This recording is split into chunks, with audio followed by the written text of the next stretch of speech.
नमस्कार, आप देख रहे हैं नेक्स्ट न्यूज पॉलिटिकल बाइट। मैं हूं आपके साथ आकाश त्रिवेदी। दर्शकों, आप सभी का बहुत बहुत स्वागत है हमारे खास प्रोग्राम चुनावी संग्राम में।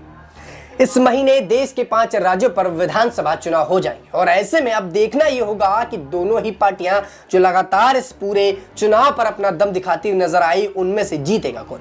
3 दिसंबर को यहां पर वोटिंग खुलेगी और जानकारी आएगी कि किस जगह से कौन सी पार्टी जीत रही और वो पार्टियां जो दावा ठोक रही थी अपनी अपनी विधानसभा चुनाव से और पूरे राज्यों पर, वो जीतती हुई नजर आती हैं, यहाँ पर नहीं।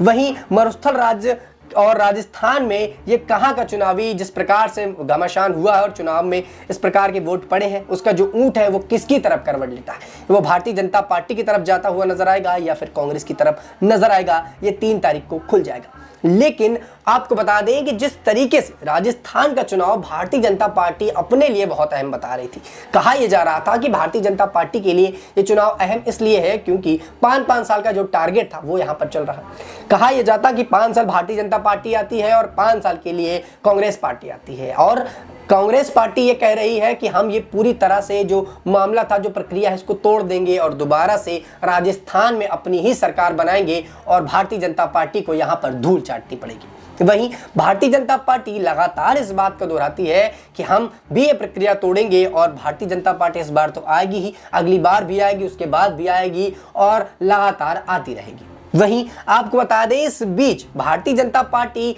महिलाओं से जुड़ाव ज्यादा बना रही थी। भारतीय जनता पार्टी कहीं ना कहीं महिलाओं के वोट पर खुद को निर्भर बता रही थी और महिलाओं के वोट उनके लिए काफी ज्यादा अहम बताए जा रहे थे। जहां एक तरफ कांग्रेस पार्टी पुरुषों के वोट को लेकर बातें कर रही थी, वहीं भारतीय जनता पार्टी राजस्थान में महिलाओं के वोट को लेकर काफी ज्यादा जो है तेज थी और उसका कहना था कि महिला वोटर्स जो है वो भारतीय जनता पार्टी के खेमे में आती हुई नजर आएंगी और पार्टी देंगी। न सिर्फ ऐसा बल्कि कई चुनावी प्रचार में महिलाओं ने भी उनको बड़ा प्रोत्साहित किया और इस बात की गवाही दी कि भारतीय जनता पार्टी के साथ पूरी महिला है और वो महिलाएं भारतीय जनता पार्टी को वहां पर जीत दिला सकती। लेकिन वही महिलाएं अब कहीं ना कहीं भारतीय जनता पार्टी को एक बड़ा झटका देती हुई नजर आ सकती, क्योंकि 3 तारीख को चुनाव होने और ऐसे में भारतीय जनता पार्टी के लिए एक गाना बड़ा सुर्खियों में बना। दर्शकों, आपको बता दें कि राजस्थान की महिलाएं एक लोक संगीत गा रही। ये वीडियो जो आप देख रहे हैं उस पर साफ तौर पर महिलाएं लोक संगीत गाती हुई नजर आ रही और भारतीय जनता पार्टी जिनके दम पर फूलती थी, जिनके दम पर उछल रही थी राजस्थान के चुनाव के लिए, वो कहीं ना कहीं ये दिखा रही है। आपको बता दें कि इस वीडियो पर महिला कहती हुई नजर आ रही कि हमने वोट दिया है पंजे को, मोदी का फूल हो गया है फुस। अगर ये वीडियो भारतीय जनता पार्टी के नेता देख लेते, भारतीय जनता पार्टी को दिख जाता, तो शायद उनको 3 तारीख तक नींद नहीं आती, लेकिन अब तक शायद ये वीडियो उनके पास पहुंचा नहीं है। वहीं आपको बता दें कि दिल्ली के बड़े दिग्गज राजस्थान में डेरा डाले हुए, लेकिन जमीनी हकीकत तो कुछ और ही नजर आ रही है। यहाँ पर भाजपा से लोगों को मन में इस तरह से उखाड़ चुका है कि लोग नाचते गाजते रहे कि कमल का फूल हो गया है फुस, तो फिर कैसे राजस्थान में बीजेपी सरकार बना पाएगी। वहीं राजस्थान का किंग बनने के लिए भारतीय जनता पार्टी की तरह तरह के प्रचार रचे हैं। भाजपा सत्ता के लिए इतनी अधिक ललायत दिख रही थी कि ये बिल्कुल सही माना जा रहा था कि इस बार भारतीय जनता पार्टी वहां पर अपनी सरकार बना लेगी।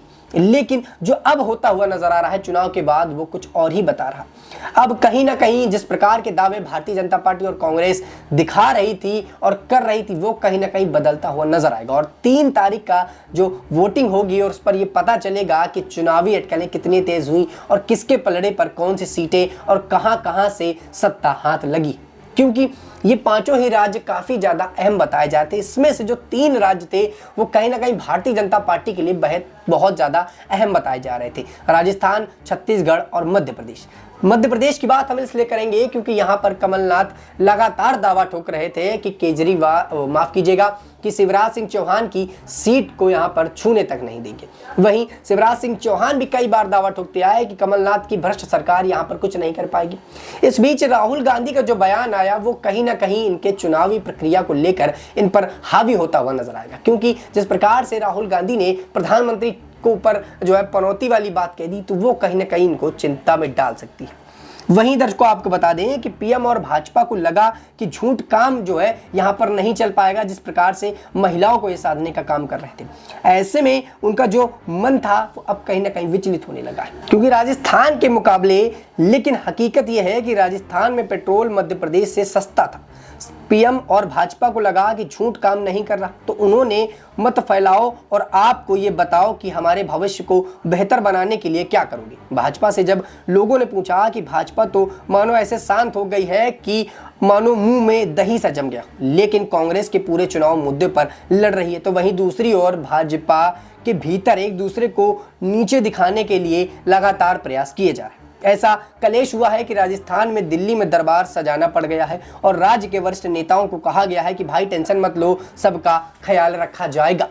वहीं आपको बता दें दर्शकों कि कांग्रेस ने अपने पार्टी के भीतर उठ रहे छोटी छोटी और मोटे मोटे खटपट चुनाव से पहले ही शांत करने के लिए सीधा फायदा कांग्रेस को मिलता दिख रहा। चुनाव में कांग्रेस के तमाम लोगों को सुरक्षा देने के लिए कई योजनाओं का ऐलान किया गया। अशोक गहलोत सरकार के लोगों को 7 गारंटी दी, जिसके बाद लोग और अधिक जुड़े और कांग्रेस अशोक गहलोत ने कहा कि 15 लाख तक की फ्री बीमा राहत को वो गोबर खरीदेगा और सरकार महंगाई भत्ता के तर्ज पर जो है उनको देगी। आपको बता दें कि कांग्रेस पार्टी राजस्थान में लगातार 7 चुनावी समीकरण बना रही है और उनका कहना है कि हम लोगों को 15 लाख तक का बीमा राहत देंगे। इन्होंने बीमा राहत देने की बात की। भारतीय जनता पार्टी उनको जो है आयुष्मान कार्ड के तहत जो है इलाज कराने की बात कही जा रही। तो दोनों ही पार्टियां लगातार चुनावी जो लॉलीपॉप है, फ्री की रेवड़ियां हैं, वो बांटने का काम कर रही थी। और अब जब राजस्थान का चुनाव हो चुका है, अब सबकी नजरें तेलंगाना के चुनाव पर टिकी हैं, जहां पर केसीआर की बात कही जा रही है और केसीआर को लेकर भी इस वक्त कांग्रेस पार्टी काफी ज्यादा हमलावर है। उधर जो है ओवैसी भी केसीआर पर बड़ा हमला बोल रहे हैं। इस बीच केसीआर को एक बड़ा झटका लगता हुआ नजर आया उनके ही बेटे को लेकर। आपको बता दें कि चुनाव आयोग ने केसीआर को के बेटे को नोटिस भेज दिया है कि आपने आचार संहिता को उल्लंघन किया, और ये जो आचार संहिता वाली बात है, इसको लेकर रणदीप सिंह सुरजेवाला ने चुनाव आयोग को नोटिस लिखा था और उस नोटिस के जरिए चुनाव आयोग ने बड़ी कार्रवाई करते हुए एक नोटिस इनको भेज दिया जो है केसीआर के बेटे को। और अब कहीं ना कहीं केसीआर जो तेलंगाना में मजबूती से उठ रही थी, वो भी कहीं ना कहीं दबती हुई नजर आएगी। इस बीच ओवैसी लगातार वहां पर अपना तंज कसते रहे और राहुल गांधी को गिराने की कोशिश कर रहे हैं। राहुल गांधी लगातार इस मामले पर और तेलंगाना में जीत के लिए अपने प्रयास कर रहे हैं, लेकिन ओवैसी के बयान से कहीं ना कहीं ये कुल मिलता हुआ नजर नहीं आ रहा। वहीं राजस्थान की जनता ने जो कहा है कि कांग्रेस के लिए तैयार देखी चिरंजीवी योजना से लेकर बच्चों को फ्री लैपटॉप तक सब दिया जाएगा। कांग्रेस के चुनावी पिटारे में तो वहीं दूसरी तरफ भाजपा के पिटारे निकल रहा। धर्म का मुद्दा, नफरत और समाज को बांटने वाली राजनीति, जिसको जनता ने शायद नकार दिया है, तभी से तो ये वीडियो अब राजस्थान से निकलकर सामने आ रहा है। वही कांग्रेस को पता था कि रिवाज तो तभी बदल जा सकता है जब आप लोगों की जिंदगी कैसे आसान होगी, इस बात पर ब्लूप्रिंट जब लोगों के सामने रखेंगे तब जनता रिवाज बदलने के मूड पर आएगी। नहीं तो कांग्रेस को फिर से 5 सालों का राजनीतिक वनवास झेलना पड़ेगा। कांग्रेस इस बात को समझ गई है कि यह चुनाव राष्ट्रीय नहीं है, इसीलिए कांग्रेस ने सिर्फ लोकल मुद्दों पर ही फोकस किया है। भाजपा के लिए मुश्किलें ये हो गई कि ना उनके पास कोई चेहरा था और ना ही उनके पास कोई चुनावी मुद्दे थे। कांग्रेस पार्टी ने जो मुद्दे बनाए राजस्थान में दर्शकों, वो कहीं ना कहीं उनको फायदा दिला सकते थे। वहीं राजस्थान में प्रधानमंत्री नरेंद्र मोदी यानी कि भारतीय जनता पार्टी को दिक्कतें यहां पर आ सकती थी कि उनके पास जो चुनावी मुद्दे थे वो कहीं ना कहीं कम थे और कहीं ना कहीं उनके पास जो सीएम चेहरा था वो भी नहीं था, क्योंकि प्रधानमंत्री नरेंद्र मोदी के चेहरे पर ही सारे दाव खेले गए और लगातार उनके ही चेहरे पर दाव खेले जा रहे हैं। विधानसभा के 5 राज्यों पर अब तक भारतीय जनता पार्टी की तरफ से कोई भी सीएम फेस नहीं बताया गया। बस जो अटकलों का बाजार तेज हुआ वो 2 नामों को लेकर हुआ। भारतीय जनता पार्टी पर वसुंधरा राजे को लेकर, वहीं कांग्रेस पार्टी में सचिन पायलट को लेकर हवाबाजी तेज थी। कहा यह जा रहा है कि कांग्रेस पार्टी से अब राजस्थान की बागडोर कहीं ना कहीं गहलोत समेट सकते हैं और गहलोत की जगह जो है सचिन पायलट आ सकते हैं। लेकिन सचिन पायलट का जब बयान आता है तो वो और भी ज्यादा हमें उलझन में डाल देता है। पायलट का कहना है कि जो आला कमान तय करेगा वही होगा और हम आला कमान के बीच में नहीं आना चाहते। तो क्या अब कांग्रेस पार्टी के नेता सचिन पायलट को ये पता है कि आला कमान उनका ही नाम देने वाला है और गहलोत को यहाँ पर छुट्टी मिलने वाली है? लेकिन गहलोत को लेकर जो अटकलों का बाजार है वो भी तेज हो रहा है। गहलोत एक तरफ ये कहते हुए पिछली बार नजर आए थे कि हम तो इस सत्ता को छोड़ना चाहते हैं, हम इस कुर्सी को छोड़ना चाहते हैं, लेकिन ये कुर्सी हमें नहीं छोड़ना चाहती।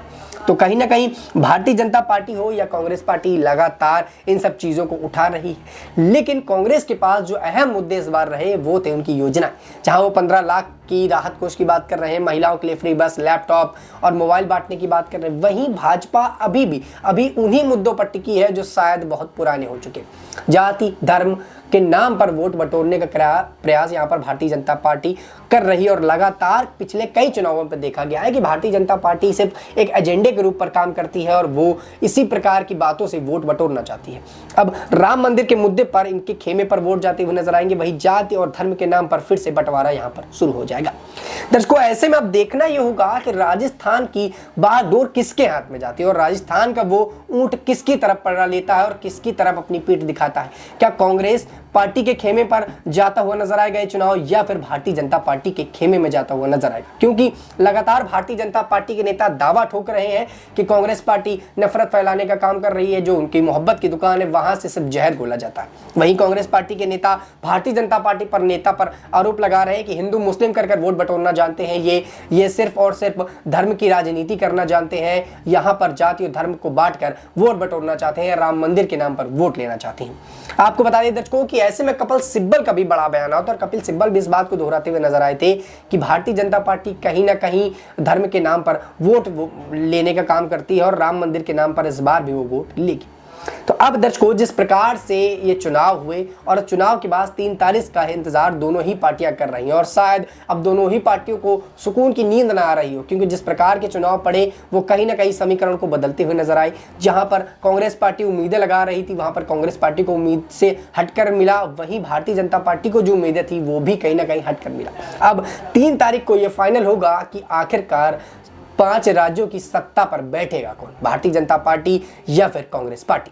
दोस्तों, इस पूरे मुद्दे पर आप अपनी क्या राय रखते हैं कि जिस प्रकार से महिलाओं ने पहले भारतीय जनता पार्टी का सपोर्ट किया राजस्थान में और वही महिलाएं अब लोकगीत गाती हुई नजर आ रही और ये कहती हुई नजर आई कि हमने कांग्रेस को वोट दिया है, हाथ के पंजे पर वोट दिया है और कमल का फूल फुस हो गया है, वो चलने वाला नहीं है। ऐसे में आपकी राय जो भी हो हमें कमेंट बॉक्स में जरूर बताइएगा। फिलहाल के लिए इतना ही। देश दुनिया की तमाम खबरों से जुड़े रहने के लिए आप देखते रहिए next time news political bite.